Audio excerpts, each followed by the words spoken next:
All right, and we're live. Sandra, thank you for coming on the programming. Thank you for having me. I think it's going to be really amazing just chatting about all the tools that we've either tried or built ourselves and how we can help this SEO professionals. Absolutely, I know it definitely is going to be exciting. I'm more excited to learn, obviously, about your tool first, and but about you first and foremost. So I'll set the stage really quickly. I just want to welcome everyone to the ranking stream. The ranking stream is where we interview SEO experts, tool builders, anyone helping our lives to just run efficiently and smoothly. If you're working in SEO as a freelancer, if you're working as a consultant or an in-house SEO yourself. We interview folks like Sandra that helps us, equips us with the right tools and the right resources to get our jobs done and save time and money. So, Sandra, again, appreciate you being on. What part of the world are you calling from right now? I'm from Serbia. I'm from Belgrade. Amazing. So And there's a bit of a distance, but it's still. right, yeah. So we talked a little bit about this before, but what time is it out there? It's 6:30 in the evening. 6:30 in So the we're evening. finishing up the day. All right, you heard that, folks. So Sandra wants to get on with her weekend, but first she's nice enough to show us her platform and give us a rundown of the platform itself. So real quick, can you give us a little bit more information about your background? Just kind of how did you get into product and where did the idea come from for your product itself? Yeah, I actually come from marketing. I was a CMO in a previous startup where I worked at, and that's kind of where the idea for Collabwriting came up. I was working with a content writer, I was working with a designer, and we would always be creating like these long like content marketing plans. We would be sending each other links back and forth. She would send me 5 links, I would send her 5 links. In 3 weeks, we would be like, "So, what did we Hmm. exactly find important with this one?" We were writing for a very particular industry, for the telecommunications industry. So we really had to fact check everything that we were doing. Hmm. And then there was always the double work. Whenever I sent her something, she would check that out like 2 weeks later and then would be confused why exactly this post was so important to me. And she would send me her post where she wrote the whole blog, and I would have to go back and fact check it. And then it took me like an hour to get to all the resources. And it just seemed like there had to be a better way to streamline everything we do with research and all that input that goes into our content, and that actually makes it great and makes it have substance. And that's kind of where the idea for Collabwriting came up, like just creating very simple highlights on web pages where I can leave notes, I can tag someone, and then I can share the exact piece of text I need with someone with my note. And then that kind of evolved. Collabwriting now has a bit more functionalities and is a bit more versatile than I had personally in my head when we just launched. And we've been super excited about the user feedback and all the suggestions we've been getting. So it's still an evolving product. Amazing, yeah. So as a chief marketing officer, you said in your previous role, Mhm. was content kind of a big part of your Yeah. strategy and approach, and that's where the tool kind of came about, where you were working with a lot of Yeah. team members at that time.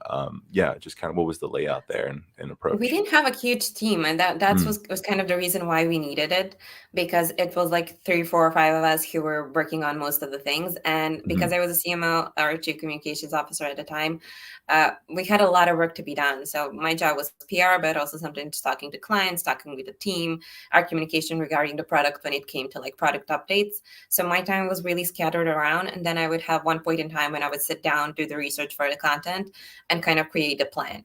And then when my content writer would have to decipher what I meant with that, it would kind of run into an issue. And content mhm, was actually a really big part of what we were doing. At that time, we were among the first to start writing about hybrid project management, and we ranked really, mhm, really well for those keywords, even as much as being invited to PMI's conference in Bulgaria, which is close to wow. Serbia. And I was like 24 giving a lecture on project management, even though hadn't technically been a project manager ever. So that was an amazing Wow. experience, such a learning experience. And it basically came down to us creating content that had substance that came from our research. And that's kind of where the original idea came from. We really wanted to make it easier for people in marketing to get to that substance and share it with their team. And if they've done it once, that their team doesn't have to do the research again and again and again. Right, absolutely. And apologies, I said chief marketing officer. I meant chief Yeah, yeah, communications yeah, officer. yeah. So thanks Yeah, for correcting me I on that. Yeah. use both interchangeably Oh, right on. sometimes, Okay. so it's I didn't want fine. to screw up your title, so thank you for Yeah. that. Yeah. So okay, that's super fascinating. What were you concerned at all, like moving from marketing to like product? Like, was it a new field for you? And just kind of what were some of the earlier challenges that you faced? I mean, kind of. I kind of stepped out of marketing and went more to that like business CEO role in our current Yeah. startup. It was reassuring to have a co-founder who's more of a technical business person who already had a bit more experience running startups. But I kind of worked in a startup. I worked with startups beforehand in an NGO, so it felt less discomforting than maybe going to a corporation because that's something where I never had experience, and it felt kind of more Hmm. freeing to be able to kind of run something on your own and being able to make those decisions. So while it's definitely more responsibilities, it's also more freedom and kind of you feel more accomplished with each new milestone that comes up. Amazing. Yeah, that's usually a good or like deadly combo if you have somebody on the technical side and the marketing side, because Yeah. I've had like solopreneurs that I've encountered just through networking events and stuff, and they're Mhm. like either super technical and just like, I don't know how to scale the damn thing or talk to Yeah. customers or anything like that. And then on the other side too, a marketer is like, if you're not too in tune with like technology and just some of the, I would say not limitations, but just the amount of work like that goes into just building a specific feature for an Yeah. application that could take like weeks, sometimes even months. But as marketers, Yeah. I have a marketing background as well. I was just like, this stuff needs to be done tomorrow, and they're like, hold your Yeah. horses, man. This is a whole production thing. There's a process here. So I think that was a little bit of a misconception that I had, that everything happens like really quickly. But I mean, if you want it built correctly, Right. there's a process typically. No, it's definitely easier this way. I mean, we could do a lot of things in house before having to actually invest a lot of money Mm, into it. We could build out the initial MVP. We could do some initial marketing, I don't know, activities, get our social media running, do some initial things where we could get kind of bring attention to our product, which I think would be harder if we kind of did have a mix of skill sets in the initial team. But mm. also, I think the best thing that you can do when kind of going into a startup is to have some experience working with your co-founder. That's kind of the make it or break it. You can learn a lot of Mm. things along the way, but if you can't function with your co-founder, then that's a bit more difficult to start out. Interesting. So do y'all have a prior working relationship? Were you at the same company Yeah. before, or is it Yeah, he was okay? the co-founder of the startup where I previously worked at. So we worked Right on. together for 3.5 years before Oh, going that's together super into helpful. Collabwriting. Absolutely. Yeah, that's super helpful. Was the decision early on to go with like a Chrome extension or application? Did you guys consider different variations of how to build the platform and how to basically package it? Or was it always just Yeah. kind of a Chrome extension idea? The initial idea was just to make it easy to pinpoint Mm, exact information and kind of leave comments around it. And when we started looking into how that can be done, a browser extension made the most sense. So we launched on Chrome and we also launched on Edge because it turned out amazing. that we had a lot of users from kind of the corporate and more enterprise backgrounds where Edge was just more natural to them and they kind of had built in to use it. So it kind of came naturally. We were looking at ways how we could do it most efficiently, and then this just kind of came up as a logical solution. And we also have like a background dashboard where all that information is sorted. So we use the extension to collect the information, and then you have the dashboard where it's all organized and kind of easier to filter out. Amazing. Yeah, I also spoke with another founder who, loves Chrome extensions and just builds specifically for Chrome, Mhm. Google or the, Google Store, what have you, Google App Store or Marketplace, excuse me. And he mentioned that this was a big part of their like not only like go to market, but like marketing strategy as well, Yeah. because the amount of traffic that Google will drive you automatically based on people looking for these specific tools. Was that kind of, did you guys rely on that marketing kind of strategy as well, or like what other growth strategies did you kind of look at earlier on to get the thing Yeah. kind of up I and mean, running? for us, it was actually Edge turned out to be better for that kind of organic Oh, discovery really? because the competition is less, and it was kind of easier for us to optimize there. And as soon as you type, for example, notes on or anything, notes on pages, we're going to be the first choice. So Amazing. that kind of really helped us. And now we have, I think, almost triple the or double the user base on Edge versus Chrome. We're approaching 1,000 users, so that's been a pretty big significance so far. It's really interesting with the thanks for sharing that. I didn't know, like, Edge. I mean, that does sound like a very exploring kind of these other marketplaces to see the potential and what they could bring in terms of traffic. As you mentioned, if it's less competitive, I mean, that's also a competitive advantage as well to tap into those additional sources. Yeah. I'm super fascinated with the tool because honestly, when I first read about the tool, just kind of briefly, I didn't go like too much into depth. But like when I initially found you guys, believe it was on AppSumo or one of these Mhm. marketplaces, and I was like, oh, it's probably another editing software, and that does a lot of keyword recommendations. I think of Collabwriting as like you're helping people, with like pre-production work, which is like a lot of Yeah. SEO tools out there and, and marketing tools are Yeah. like pre-production. But this seems like there's like a post-production element to it too, where it's like stuff that's Yeah. already available on the website, right? Like people notice like issues all the time, like typos on the actual live website. Was that Yeah. something that you guys found, or am I kind of in line with like the scope of the product and or a specific feature itself that it offers? Yeah, definitely. I mean, we even had people use it for like conferences where you have a bunch of speakers, a bunch Really? of changes. You would just create a highlight for, okay, you have to edit this, you have to edit that.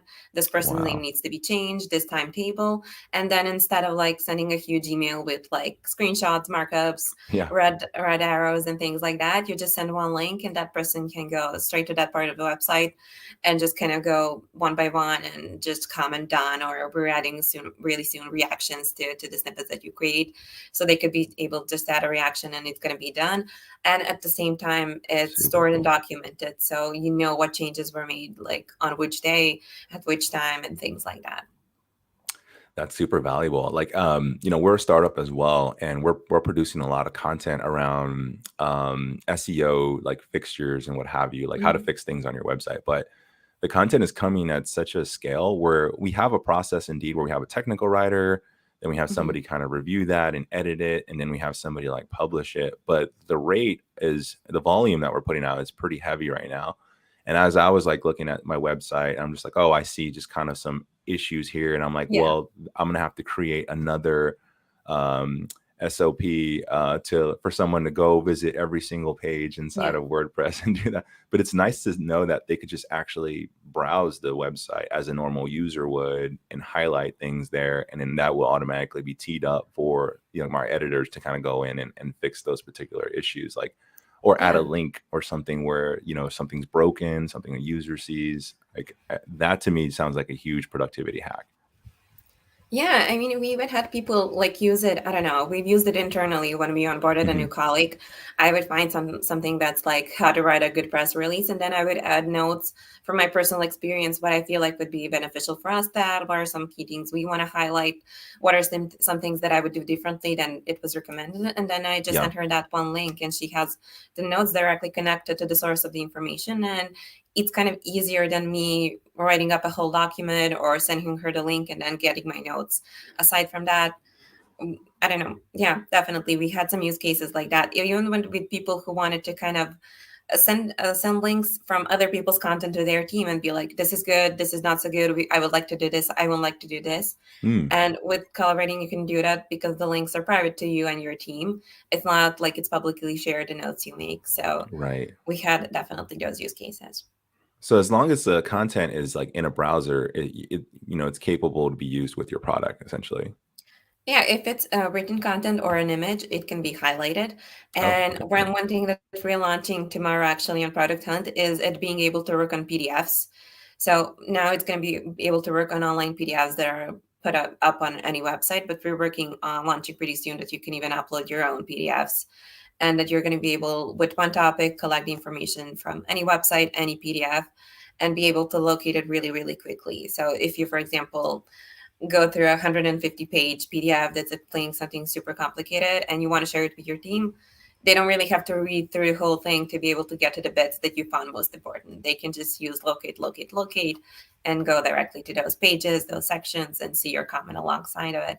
So those were some use cases that we had come from our users. Since we launched, practically everyone has been asking for it to be able to work on PDF. So Very nice. Yeah, that's exciting. You said when's that coming out? Is that today or? When did they? For us, it's tomorrow morning, but for Oh, you, I okay. think it's midnight. Oh, perfect. Okay. Well, folks, be on the lookout for that, that latest update for PDF highlights. Great. Well, I mean, honestly, I would love to see it. I'm sure the audience will love to see it as well. I believe you have just kind of a quick demo teed up or some Yeah, content to show us regarding it. yeah, definitely. I can show you really quickly. It's super simple. Okay. And let me see if you don't mind trying to share your screen again. Mhm. I'll go ahead and load it up. No worries.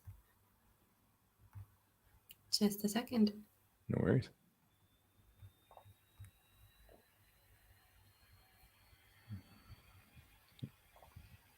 Can you see Okay. already? Okay, Yep, we got it now. Oops. It's like perfect. oh, there it goes. Yep. So, I mean, this is basically like any website, and Okay. what Collabwriting does, this is our extension right here. It can be hidden. You can set it up so that it opens on either side. You can also set it up so that it does not open on every web page or however works best for you. But the basic thing that you can do is just do this, create a highlight, click enter, and it's going to be saved here. You can even do it like with the sidebar hidden, so you can do just this, and it's going to also say you're going to see a little check mark, so you can just go about your research and your reading this just the same way. You don't have to leave the page, you don't have to go through Google Docs, you don't have to copy and paste anything. It's going to be saved here, and also you can then locate it, so no matter where you are, even if you're on a different web page, this is going to work. So it's going to take you directly here, and then you can just add any comment. So and share it with your team. One thing that's going to be released really, really soon is reactions for these snippets. So you can approve something with just a reaction, and also mentions, so that you can mention a specific person on your team that you need to take a look at specific data, or just say something is good or not. If you're leading your team, that you can tell them, okay, this is something that's worth looking into. And one thing that we're working on right now that's going to launch really, really soon is this uh, PDF version of Collabwriting, and it works just the same. So you can create like this highlight, no matter how long the text, click enter, and it's gonna locate the text the same way. So even if we go a few pages here, it's gonna take us back here, and also leave comments, notes, whatever you need. And one thing that's really important, that these topics can contain these snippets from either PDF, either web pages, and you can have as many as you need within one research topic. A quick thing to note is also that you can share it in different ways with different people. So you can share a link with someone and they're going to have access to this, but also you can change the way they have access to it. So they can maybe only view the information if there's someone you're working with externally. They can comment on it if you just need their opinion, or they can be the editor and kind of co-research with you together. You can also add these people with email if they're a current user, or just share a link. Like, it's very similar to like Google Docs or Google Sheets style of sharing the information. And the final part of our app is the dashboard, where everything is kind of synced and made easier to search. You can find it the search here. We also have all activities. So if someone deletes something or messes something up, you're able to see who's done it. This means that you can print it or export it as PDF, and we also have notifications. So we're working on adding more options for notifications, but currently they're here in app. And if someone makes a change on a topic that you're the owner of, you're going to be able to see it. And I think that I already mentioned we are available on the Chrome Web Store and the Edge Web Store, and that's about it from our side about the product. Amazing. Yeah. So thanks for that. That's brilliant. Based on like usage, I'm thinking about like the pricing. How's your pricing kind of based? Is it based on usage, or how many tabs saved, or what is that? How is that kind of organized and structured? Right now, we have the free version where they don't have all the advanced functionalities, but they have most. We have the pro personal version. It's just per user per month. So you can Gotcha. create as many snippets, as many topics as you want. And it's not very heavy for our infrastructure still to hold and kind of save all of these. So we've based it per user per month. And also one thing that's been important for some teams is if you find a certain piece of information that's important to you and you save a snippet in Collabwriting, it's going to stay saved. So even if that web page disappears and you can't locate it directly on the web page, you're still going to have the part that you saved and you're still going to have your comments. For example, for some teams that do like research on new technologies, things like that, or if it's some personal blogs where you find someone's quote or some piece of their personal opinion, those information can sometimes get lost, and this kind of prevents it from being lost and also gives you a timestamp of when it was found. Amazing. That's awesome. When it comes to like users, I mean, typically from your experience, how big are like writing teams typically for like startups versus like corporations? Like how many users or how many like folks need to technically be kind of looped into something like this? Oh, it really varied because we kind of had users from different industries. Content marketing and marketing was our first because I come from it.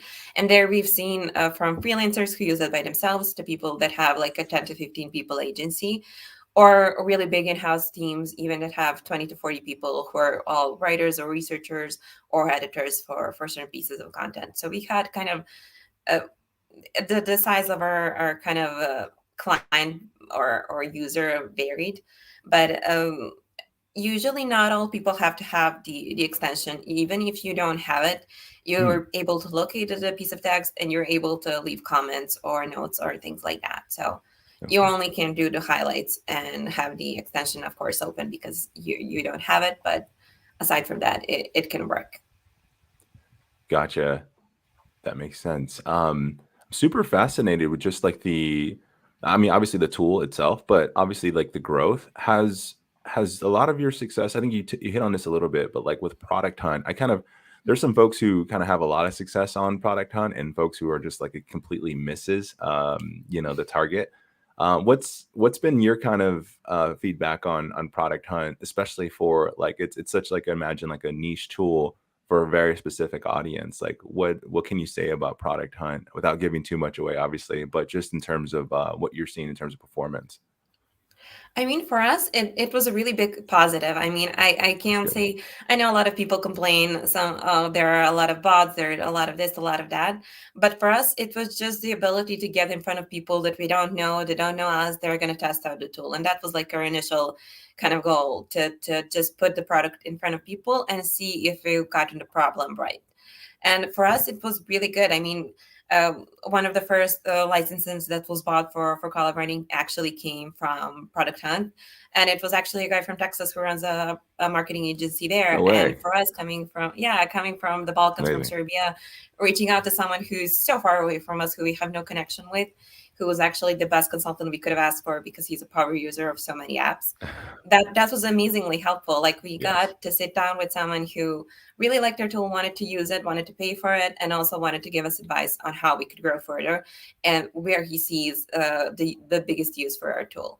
So for us, I mean, it's only been positive. We've launched 2 ebooks and a product there, and we're planning to launch Wow. again. So if it's free and it brings you in front of new people who haven't seen your product and who could potentially test it out, I think it's worthwhile to give it a shot and see if it's a good fit for your product or not. Amazing. Yeah. And just a heads up, someone from the chat, Joe, says hi. Wanted to say hi from one of the Hi. Facebook SaaS groups. I also noticed I was looking at like a Product Hunt and I looked at some of the comments that were kind of generated there, and it looked like somebody asked like if you were building in public, if you were, kind of like building your tool so that everyone could see just kind of the phases of the evolution of the tool itself. And I think you mentioned that the roadmap was kind of like that. It was kind of like the build in public where you shared just kind of the latest features and what have you. Has that like played a factor into like, has that like, allowed you to get additional users or like more fans online because you do highlight some of the features that are coming down the pipeline, even though I think you mentioned it's not quite built in public, but it sort of Yeah. is. Like there's some good information on there. Yeah. Yeah. I mean, yeah, we've been very open with communication about collaborating, what we've been doing, how we've been doing it. We've had a lot of people, even in comments on, I think maybe even like Reddit or on Product Hunt, people ask us how something was done, how we solved some type of issue, and especially my co-founder, he would always answer, and he's Mhm. a very, very good technical guy who knows the full scope of what we're doing and how it was done. So he was able to get really good answers. And I don't know, we never officially decided to be like we were building in public, but we've been sharing updates, and we've been trying to kind of keep in touch with people that tried the software, tested it out, uh, or even used some of the competitors, because we felt like we really want to solve a problem. We feel like there's a problem there. The product is what serves the purpose of solving the problem. And if we can make it better, if there are some things that we can do better that we have a blind spot at, then of course we're going to listen and incorporate that with our future plans. Well said. Yeah. I mean, I like that. I mean, obviously you want to listen to the users in terms of what they're asking for, and know that that their voices are being heard, and, Yeah. having like a bulletin where it's like, hey, these features are coming down the pipeline. We've heard your feedback. We're rolling on that. Someone had told me before, they're like, man, if you built in public, like I would follow you. And I'm just like, or like on Twitter or something's like, really? That's why. I was like, but I mean, it's just a matter of like, I'm totally interested in like doing something like that, but how much time do I put into that? What does it look like? I mean, if I get more than one person telling me that, hey, if you build in public, like I'd be Yeah. super fascinated, and maybe I'll consider it, kind of like what you're talking about with users. But it takes time. A lot of the marketing Yeah. strategies and content promotion, all that stuff is time. So it's like, I see building in public as like its own marketing strategy, where it needs, Yeah. you need a Yeah, game plan, you need a definitely. content source, you need an outlet, you need a distribution. And I'm just like, I don't know if that's important right now. But if it is, I mean, definitely I would consider it, because I know obviously you have some folks out there that are pretty successful, and have used that strategy as a way to kind of boost the brand. Yeah. Yeah, and often the marketing strategy for startups is kind of different than for like corporations. Like one of the things, we recently started doing a newsletter, and we were so surprised with how many opens and engagements we got from that, because it's like Hmm. we do like a couple of links, collaborating links, where we're okay, we researched a bit of this topic, a bit of that topic, but we would also put in like I don't know what's happening with the company, like what's been the latest news, what we've been up to, are we getting some funding, what have been like some novelties with the team. And I think that when you're a startup, people kind of connect with your story personally. So I know that people often say don't talk too much about your company, but if you're a startup, kind of people are following you to learn about your company, about you, about the people that are building the product. Even if they're buying from you, they often want to know who's behind it, because you're kind of young. They want to know what they're getting into with purchasing your product.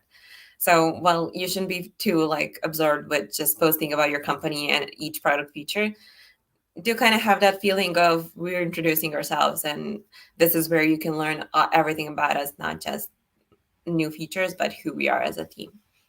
Now that's something I could get behind. Indeed. Yeah, because I definitely see the value there in terms of like promoting it in that way, right? You're being very authentic. People want to know what they're getting there, what they're Yeah. spending money on, especially if you're an early startup. So it allows to have some Yeah. personality behind the brand. And if they know you, then they trust you, then chances are they'll more than likely, try your product out first. And if they like Yeah. it, stick with it and share it. So yeah, I definitely um, could get behind that. In terms of, like you said, like the newsletter, what other kind of marketing is your team kind of engaged with? Like, is the game plan to stick with like product hunt type marketplaces, or are you looking to expand further beyond that? We've definitely been active on like LinkedIn. That's been like a channel that's Hmm. familiar to me and I'm comfortable with. So we decided to kind of start building out our audience there, product hunt, optimizing for the web stores that we're at. And also we kind of started at our blog slowly but surely building it out, and to kind of have a presence there, the newsletter and regular updates on our product. Those have been like the key things that we've been doing, but we've also been trying to do as much kind of PR activities as we can, especially locally. Those can be really good for like visibility. And those were kind of like the steps that we've been taking, trying to kind of connect ourselves as much as we can to our target audience, both on LinkedIn and other networks. So we're testing it out one by one, but we're just generally trying to have a decent presence where when people look at us as a company, they feel like, okay, these guys might have something good to show, and their product might be something I'd like to test out or invest in, or suggest to my team or coworkers. Absolutely. And is the vision for the product to kind of stay within this niche, or are you looking to kind of expand out a little bit into other kind of verticals? I know obviously it's it's great for like content writers and all the use cases that you mentioned today. But what's kind of like the vision for the product moving forward? I mean, definitely, we plan on spreading it out a bit more. We started from marketing because that was the most familiar to me. I could very Mhm. easily communicate the problems I had that probably other people had and kind of make a connection there. We've also started kind of communicating with several consulting companies because surprisingly, they have very similar issues. They have a lot Mm, of junior researchers who do the research. And for them, it can yeah, even be a bigger pain point when those people leave. You don't have access very often to that research. And sometimes your client's going to come back in 6 months or a year and ask, so where did this number in this report come from? Was this like a valid source? From which year is this? And then when you don't have any of that data, it's very hard to kind of give a proper answer and sort everything out. So for right. them, that kind of storage of knowledge and the sources and the timestamps were pretty important. And they don't really have a tool right now that can work in the same way as Collabwriting can. Mm, Also, research and development teams, especially the ones mm, focused on new technologies or any novelties that are coming up, it's very hard to do it with current tools. I mean, for us, we feel like focusing on collaboration and that kind of exchange of knowledge is the biggest thing we want to achieve with collaborating. absolutely. I could also see just like I mean, this might be in the umbrella there, but like the legal industry. Yeah, They share a lot yeah, of legal documents, right? And they're constantly highlighting, marking things out, sharing things with other lawyers or other professionals in the industry. I could yeah. certainly see how that could be a big audience as well, or potential We've gotten audience. so many use cases like financial Yeah, analysts who do a lot of right. research for banks, mergers Mm, and acquisitions, journalists. So every time we talk to someone, a new use case pops up. yeah, But we kind of felt like focusing on these three right now at the yeah, moment would be absolutely. good as we have some potential clients we already started talking to kind of get the use cases and get the ball rolling now with the introduction of the team version with some paid users, and then we're gonna see where we fit in with those industries and with others when we kind of set everything up to be kind of fully functional from our standpoint, um, from support to all the content we have to have there and our team. So that's kind of where we're at. Amazing. Well, yeah, it seems like what you're doing now is working. So, expanding beyond that would only, add some compounding interest to what you're already Yeah. doing. So, well, I know it's late where you're at. I did want to ask one more question, Mhm. specifically for the folks in the SaaS communities. What advice would you give to tool builders or anyone jumping into a SaaS product in whatever industry they're looking at? Obviously, we have a community of SEOs, but it doesn't have to be specific to the SEO industry. Mhm. Although yours is, it's somewhat attached to the SEO kind of side with content optimization or content recommendations, what have you. A lot of use cases there that could be said, but what's your advice to these founders who are interested in getting involved in a SaaS product? If there's a way for them to connect their tool with the way people are already working, like any of their everyday habits, it's going to make their lives so much easier. Because when we were working in the previous startup and kind of getting the message across the value of that project management tool was often very hard because it was a complex decision for people to make. There was a lot going on and you had to invest a lot to be able to get the benefit. And if there's any way that you can get your tool to be very simple, like highlight and press enter and you've done something, and you feel like you've organized something, or you can see a bit of the result, it makes it easier for people to take the next step and the next step and the next step. What we heard at one of the client meetings was like, I don't have to learn anything new. That's why I like it. Uh, Mm, with collaborating, if you can use Google Docs, or if you ever use Word, you already know what to do with creating a highlight and leaving a comment. So if there's any fraction of your product that can be done in a similar way, where you just kind of get people through the door, that makes it a lot easier. And that's something that I've seen as a mm. big difference from the first time around when we were talking to people to right now. Well said. Yeah, I completely agree on that. Um, and thank you again, Sandra, for that great advice and for giving us a look behind the scenes with your product. If folks want to reach you, where can they find you? Can you give us an I indication think, there? yeah, they can find me on LinkedIn. I think that that's the best place where they can reach me. We're pretty active there. So if they want to ask anything or if they have any suggestions since they saw how our tool works, they can feel free to reach out. Amazing. You hear that, folks. All right, Sandra, thank you so much and best of luck and to the continued success. Thank you, and thank you for having me. Yes, thanks for staying up with us. See ya. Have a good weekend. See ya.